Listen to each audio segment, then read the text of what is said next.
One night around 2023 at New Orleans during the summertime, a person called the police saying that a store had a robbery, and the police arrived to the scene. They collect witnesses information. One of the Chinese men come up and also provide the witness information. When police trying to find out this person's information, they reveal a shocking truth about this person. What is wrong with this person? Let's begin with today's true story.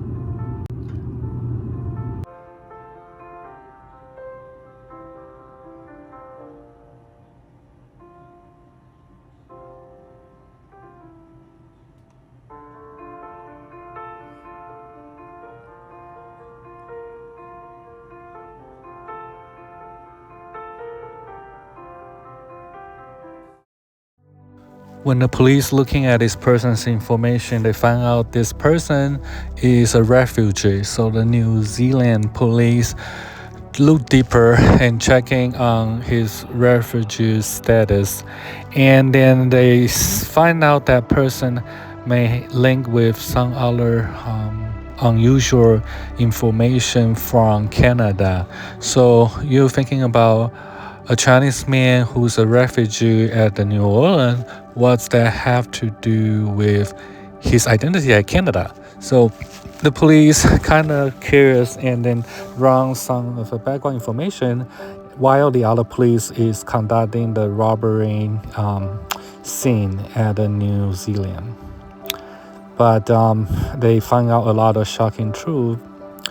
They asked this Chinese man to stay there for a while, but they didn't reveal the reason why they want him to stop. The Chinese man still thinking that he is a witness and trying to provide information. But New Zealand police asked him to come to the police station later, and they want to find out more information. The Chinese man is kind of hesitated, but he decided to tell the police that he will cooperating in the next couple of days, and he want to go home first. So the New Zealand police department decided to allow him to go home because they want to trust him. The Chinese man actually go back to the police station after 2 days, and when they run out more information, they start to figure out why this Chinese man has tied with the Canadian government. And then after a couple of days of the investigation, the Chinese man finally decided to reveal the truth. He told the police department that when he was at his early 20, right now he is in his 40, and he said in his early 20 he was at Canada, and he immigrated from China to Canada, and then he met a girl, according to what he said, and then they were dating. The girl is also come from China. So the New Zealand police department just kind of quite confused because they don't understand why on their refugee information they can find out so much of this person's past, right?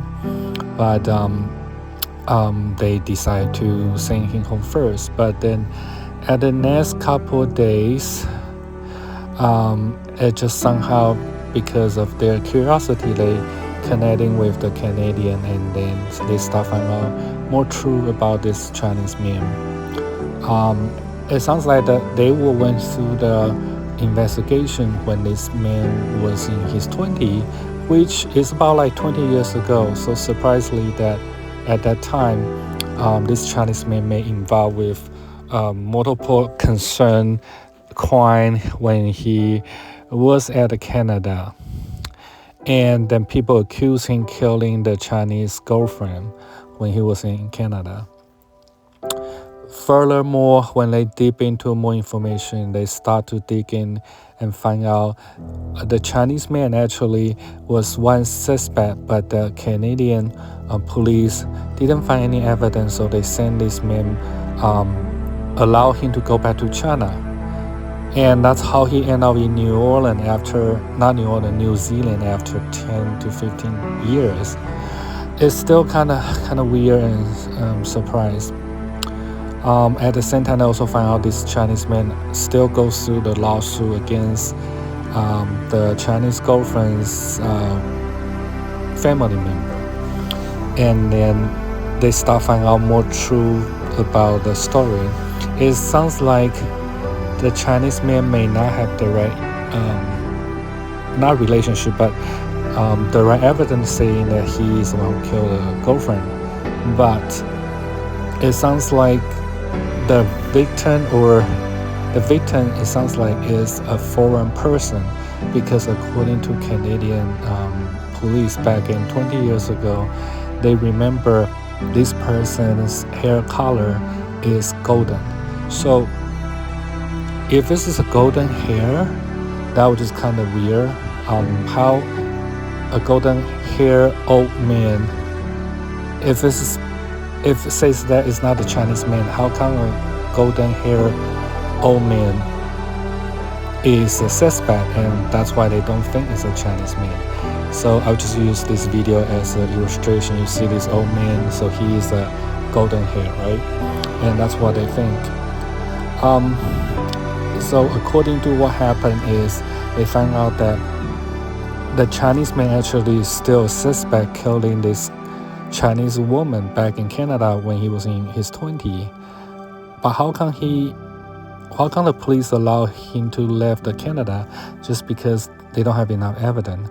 And what happened with that golden hair man?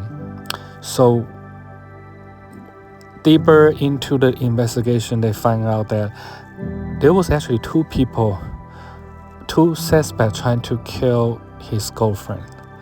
And then the Chinese man later admit that he had involvement, but he said he doesn't kill her directly. He said that they were playing around that day when they were in their 20s, and they will play in the bed and have a very intense sexual intercourse, and the Chinese girl suddenly suffocated and passed away.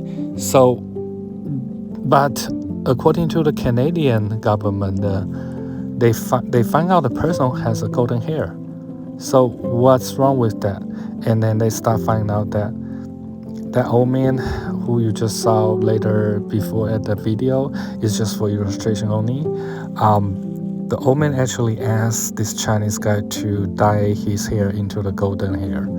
And that's why when the police look back at the crime scene, there's no documentation or nothing. They find out that it's a golden hair. So he dyed the hair so to misleading the Canadian police and government, thinking that the victim, or not the victim, but the one who killed his girlfriend is a foreigner, is a white Caucasian man. Actually, is an Asian man himself. So it sounds like, according to the resource, he admit that he may have some sort of involvement with the murder of his Chinese girlfriend back when he was in 20. But what happened to that old man? Why he was involved with in the case? They didn't know. And what they found out was they also arrest the salon owner, one of the salon owners. Now he become very successful. He have like 10 store back in Canada. So I'm not sure about that resource, but it sounds like he also provided that idea. So it's just kind of shocking how a Chinese refugee in New Orleans was actually one of the others. He was actually was rest in Canada before. He was living in Canada for his life, and it sounds like he flew back to China and go to New Orleans. So the case is still ongoing. It's very shocking, but they just want to make sure that things can get justice, and then the Chinese girlfriend's family can get some peace, right? And that's very important for them. Although there are some unresolved issues, such as how come they cannot identify people who dye their hair from their back and don't know they're Asian, and what is really happening when they were in the bathroom before her death. All those information still not be resolved. And what is the involvement with the salon owner who become very successful right now? And what's that old man's involvement in the case? So everything is still unfold, and it still remain a mystery to a lot of people in the public's eyes. Thank you for watching today's video. I hope all my subscribers have a happy new year, and to all the people who watch this video, have a great 2026, and hope all your year begin with the joy and happiness. It's been 12 years since they lost their daughter, but the agony for Amanda Zhao's family is far from over. Her father spoke outside the High People's Court. 在此，我要向一直关注我女儿案子家方传媒和公众致以最恳切的感谢。